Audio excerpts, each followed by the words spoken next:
the non-habitual resident tax regime has attracted scores of people. I think we have more than 30,000 people benefiting from this regime. So what is it really? To be eligible, you don't need much. You just need to not having been a resident of Portugal in the last 5 years, meaning that even a Portuguese that has lived abroad is eligible. Okay. So what are the benefits of being an NHR? Yeah. The first big benefit, easily understandable, is that in principle, income sourced abroad does not pay tax in Portugal. You might pay abroad some taxes, but not in Portugal. And since Portugal has entered a lot of double taxation treaties with most of the countries, it means that the taxes that you pay on the country of source will be reduced. Let me give you an example. Let's say that you have shares from Apple. Now, Apple makes iPhones, okay? Yeah. So if you live in the United States, in principle, you pay 30% personal income tax on that income, on the dividends that you get from these shares, okay? But if you live in Portugal and you declare to the bank that is negotiating with your shares that you are a Portuguese tax resident, the United States can only tax 15%, and Portugal will tax 0%. The same for dividends in France or in Belgium. It's around the same rate, 30%, and the tax treaty says the France or Belgium can only withhold 15%. So your taxation will be reduced by half in any case.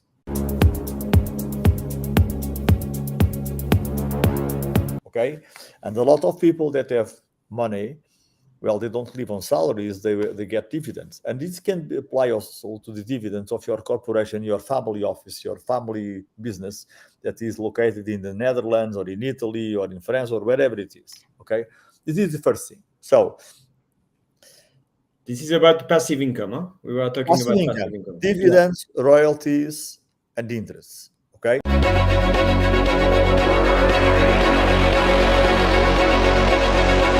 You can lend money to your company, get the interest, and pay 0 tax in Portugal on those interests. You can.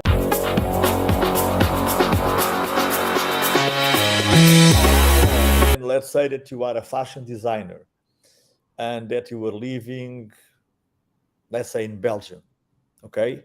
And you are getting a salary that is highly taxed at progressive rates in Belgium. And you come to Portugal instead of getting salaries, you start receiving royalties. Royalties have a reduced rate from 10 to 15%. I think in the case of United States, it's even less. And you will pay 0 in Portugal. So for this passive income, in most of the cases, you'll pay half what you are paying now. Okay, so this is very enticing if you live on passive income.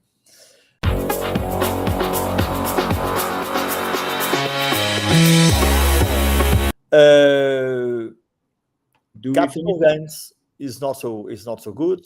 Yeah, you sorry. will pay 20%. Yeah. 28%. Instead, if there is also a micro, small, or medium enterprise that is located in the European Union, you will benefit from the same 14% that you will pay in Portugal. Okay, I think we forgot to put that on the slide, but those are the exceptional cases. Of course, if it is a corporation that is listed on the stock market, it will be 28%.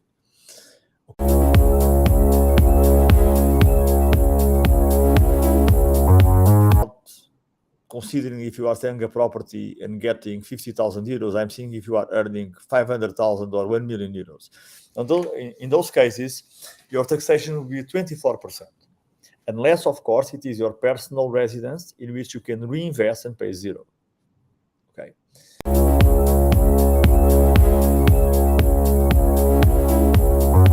So a lot of you that are considering coming to Portugal have some kind of activity. You are either self-employed or you work for a corporation. It can be even your corporation.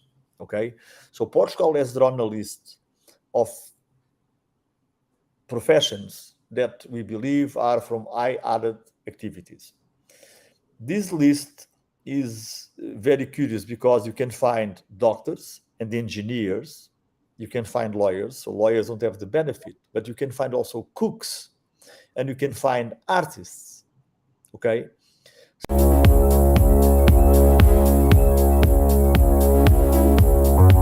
So for these people, if they are working for a company and getting a salary, there will be a flat rate of 20% personal income tax.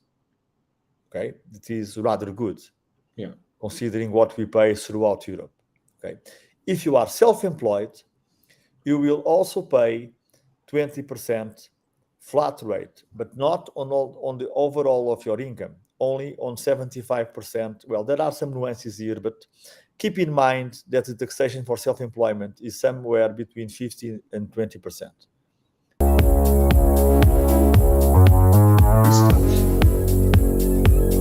That is the basis. You have to check either the profession that you are doing goes into this list, and also contact some specialized person like me to tell you exactly what to do. And the best thing is that if you work abroad, you even have more benefits. Let me give you 2 examples. Let's say that you are a surgeon, okay?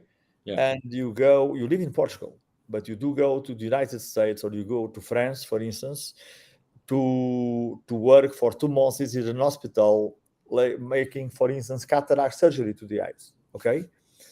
For you are a Portuguese tax resident, because of that, you cannot be taxed in France as a French tax resident. You will be treated as a salaried worker, but foreigner. In this case, the amount of money that France can levy is around 20 to 25%. In Portugal, you will pay 0, as long as that income has been taxed in other countries. Okay. Now let's say that you are a DJ, famous DJ. You do Ibiza, you do Bali, you do the Emirates, and all of that. If this work is not done from Portugal, of course, if you are doing a record and residing in Portugal and invoicing from Portugal, you will pay taxes in Portugal at a reduced rate of 15 to 20%. But let's say that you are playing Pasha in Ibiza and you are making a residence there for the summer. Whatever you gain in Spain, you will pay taxes in Spain, I think 20% in Spain, and you will pay 0 in Portugal. But if you work in the UAE, in the Emirates, you will probably pay 0 tax there and 0 tax in Portugal. So and if you go to Bali, I don't know even how much they will charge you. But the thing with the self-employed is that the law does not require that you are actually taxed. It says that the treaty says you could be taxed. See? So for a lot of professions that you are itinerant, like tennis player, Formula 1 driver, Formula E driver, DJ, creative artists, fashion designer, etc., that you are wandering around the world, you can still put an anchor in Portugal and benefit from a very generous regime. That's a very good news for all the Formula 1 drivers who are listening to us. Well, there is a better place for Formula 1 drivers. They go to Monaco. Yeah, I heard about that. So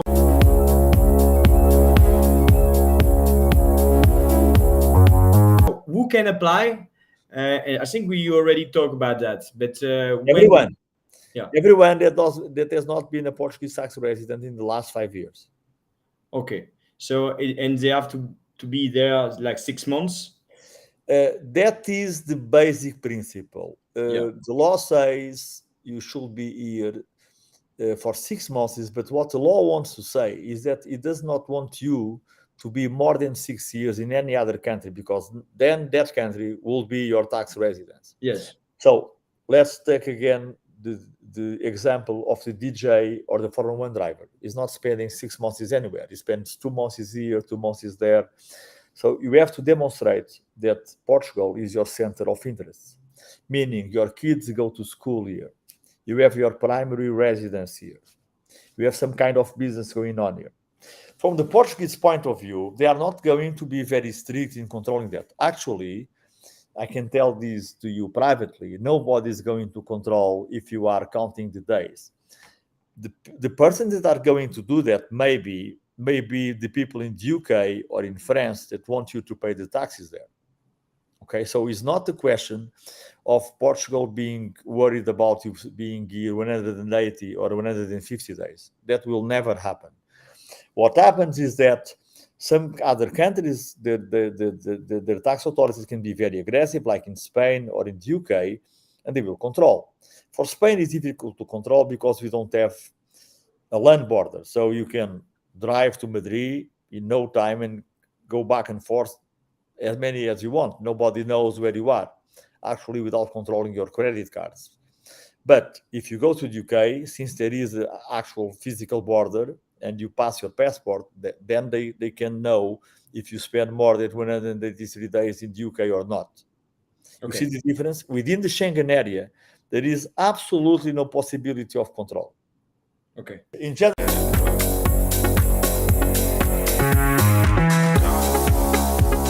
terms, you should apply the year that you arrive. But let's say that you move to Portugal in December. Yeah. You are going to pay taxes for that year, for let's say 2023, for most of the part in the country where you were living before, because that country will not let go of your taxes. Okay? So in these cases, you can apply until the 31st of March of the next year. Let's say if you arrive during 2023, you can apply until March 24. Okay? But I think the difference between semesters, I think you should split, like first semester you pay wherever you are, second semester you pay here. And sometimes you can arbitrate.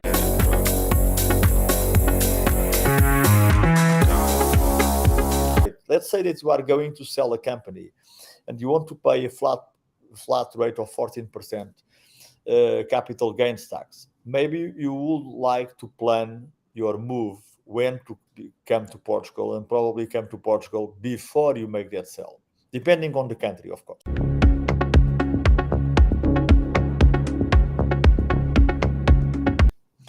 Well, the cost of the process is the cost of professional services, because there is nothing that you pay to the government to become a non-habitual resident. First, you become a taxpayer, and then after being a taxpayer, you apply an upgrade to be a non-habitual resident. The process is totally cost-free. What you pay for is for advice. Of course, there is a difference, and there is a range, of course. But let's say that you just have passing the income from one source, your family has a company in Italy, and it pays you dividends. That is an easy tax advice. But now if you tell me, well, my parents have set up a trust in Jersey, and I have an house in LA, in California, and I have also an abode in São Paulo, in Brazil, and I've got an assurance vie La Baloise in Luxembourg. Well, that starts to be complicated. So practically you pay for the advice. You will have to enroll a chartered accountant as well. I will never advise you to seek legal advice from an accountant, because everybody should do what they are good at. Yeah. Even though we work with some very competent accountants, but the thing is, the process in itself, it's free. Unlike the golden visa that is coming to an end, you pay very hefty taxes to the government. It was like the whole process will cost you like 20,000 euros during the 5 years that it took. The non-habitual resident doesn't cost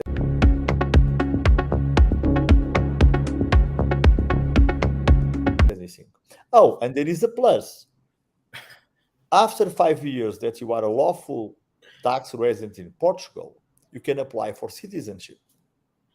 Okay. Right? As long as you can speak some basic Portuguese, which I concede is not so easy, but there are worse languages. There is Croatian and Greek and Russian and Turk and whatever. So compared to those, we are very similar to French. If you can read easily French, you can read Portuguese. Okay, very clear. So we don't have any price there. it can be from 1,000 to 10,000 euros regarding your situation, the complexity of your situation.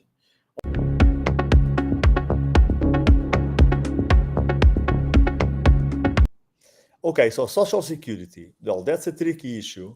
I can only speak in very broad terms, but even though it's not as expensive as in France, it's still hefty. Okay, if you are self-employed, if you are employed, if you are a salaried employer, you pay 11% and your boss will pay the rest, which is 23.75. But if you are self-employed and working for someone as an independent, you will pay 21.4 over 70% of your income. But there is a cap. The more you make money, the more, the cap is like 5,000 a month. So if you are a very wealthy person, let's say that you are a famous DJ and you are doing the Mykonos, Ibiza, Sonar things, and you are doing 2-3 million, what you pay in social security is nothing. Especially because when you work abroad, when you go DJing to Ibiza, you won't pay social security in Portugal for those gigs. You only pay for the gigs that you do in Portugal, for the income that you source in Portugal. Okay, very interesting. This example of DJ remain to coming back, probably dreaming job in another life. About the examples, we give the examples, and with at the end, participant can have this document and have a view on this example. But maybe you want to comment that. Yeah. The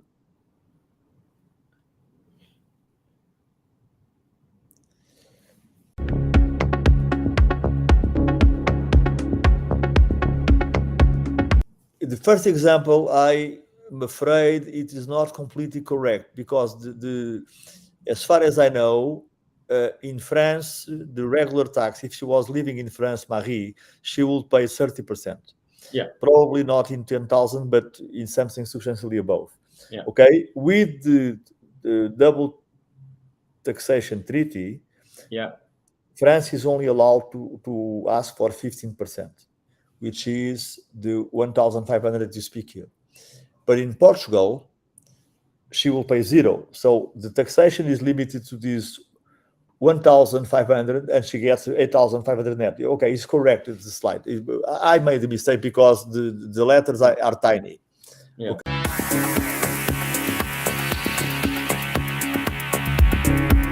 Okay. Yeah. Joseph is receiving employment income from his company based in France. As the salary is taxed in France, Joseph will not pay taxes in Portugal. Yes. Absolutely. Okay, perfect. And Mark, as an independent contractor, will not pay any tax in Europe. I forgot to say something. In principle, there are two ways to do this.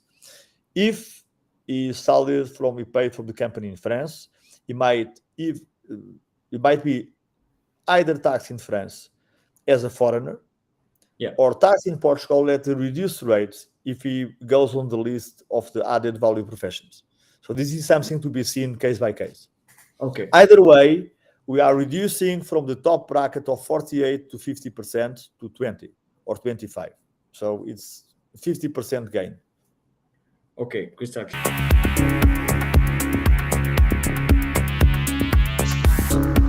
Of Mark is independent contractor working for some companies. Yeah, you're right.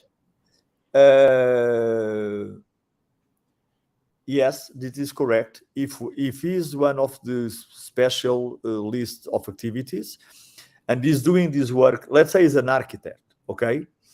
And he goes to Spain and he spends like 1 month there in the Costa del Sol designing or following the works of a beautiful villa, and all the work is done there in Spain, he won't pay taxes in Portugal, he'll pay a reduced rate in Spain.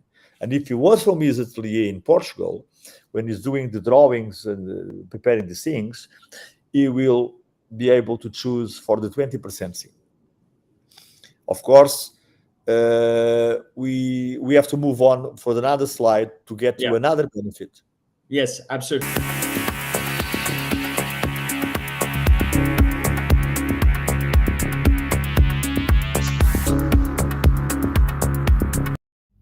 Hello, I hope you have enjoyed this little chat with Don Joao. If you would like to know more about your personal situation, Don Joao offers exclusive 45-minute session to help you understand your needs and suggest a first solution. If you want access to Catapults, all the intelligence of finance hacking to build your personal wealth from your cash, it's a playbook available here. It describes the steps you need to take to lower your tax bill, invest your company's money, and get your money out of your company in the right conditions. Please refer to the two links below the video. Have a nice day. Bon dia. Ciao.